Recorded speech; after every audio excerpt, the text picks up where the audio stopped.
Hindi naubusan ng tubig. Hindi talaga Ay, rito. halos lahat atin ang nadadaanan namin, napupuntahan. Madaming lake talaga. Oo, dito mga lake.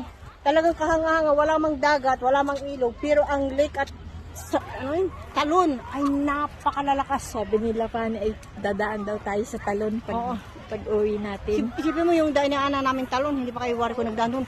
Ang laki ko tunghayan, parang madadala ako sa lakas ng agos. Ay, ang tindi. Huwag tayong lalapit doon. Ang tindi din. Ano ba ang tanong ko din ko? Daming talon na dinaanan namin. Ay, ang lakas ng talunin. Sobrang lakas. Yun daw ang kinukunan ng tubig ng Canada. Napakalinis. Nakakatakot lang din ate ay pagka yung biglang sa ibang lugar Oo. pala umuulan. Oo. Tapos naroon ka malapit ka dun sa talon, hindi mo namamalayan ay biglang lumakas Ang ganda ron ay itanong ko ano na ng tubig. Ano? Oo, halos yung kasama kina ang dami na munang na-vlog. Ang ganda namin yung ang ganda ng sabi ng asin. Ang ganda talaga ng lugar na ito. Hindi. Sila wala silang pakialam sa init, gawa ng sila ay nasawa na sa lamig kaya nagapainit naman sila. Yun ang buhay dito. Hindi kayo, mga Pilipino tayo, takot tayo sa init. Sila hindi. Sila nagbibilad pa. Wow.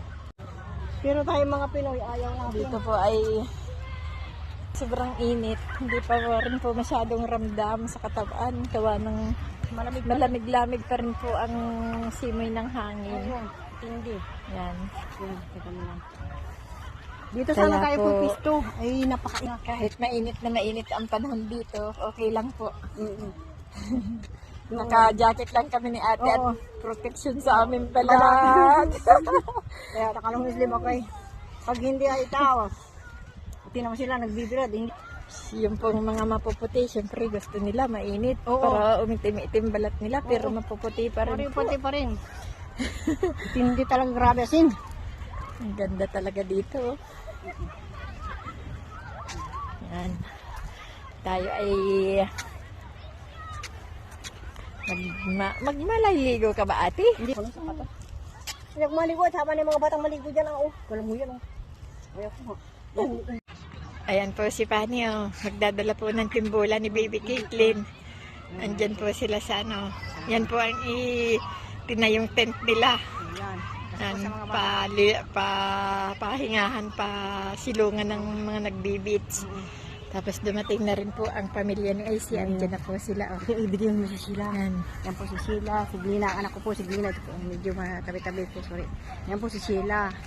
O, yan po ang kapatid ni Elmar. Yung aming anak. Yan. Yan po mga kapatid ko sila. Sa Glina po yan. Ay, tapos na kaming mag-vlog ni ate. Ito po ang kapatid ni IC. Sheila. Si Sheila. Ito po si Lena. Anak ni ate Josie. Oh. Ayan. Yan. Nasaan yung ano? Sila ila. Ay, Pag nagbablog. yan. Malaging kumakain naman ako. Makalata naman na matabi. Yan. Sabi nga, yung minsan nasa Ayan Facebook, po. si Sheila sabi siya. Dito na po kami uli sa aming ano? Ayan si Pani, oh. Yan. Ano, okay dyan? Ang init masyado dun. Dito lang kami ni Ate Josie at tulilong-lilong. Ito na po ang Penticton Beach Resort.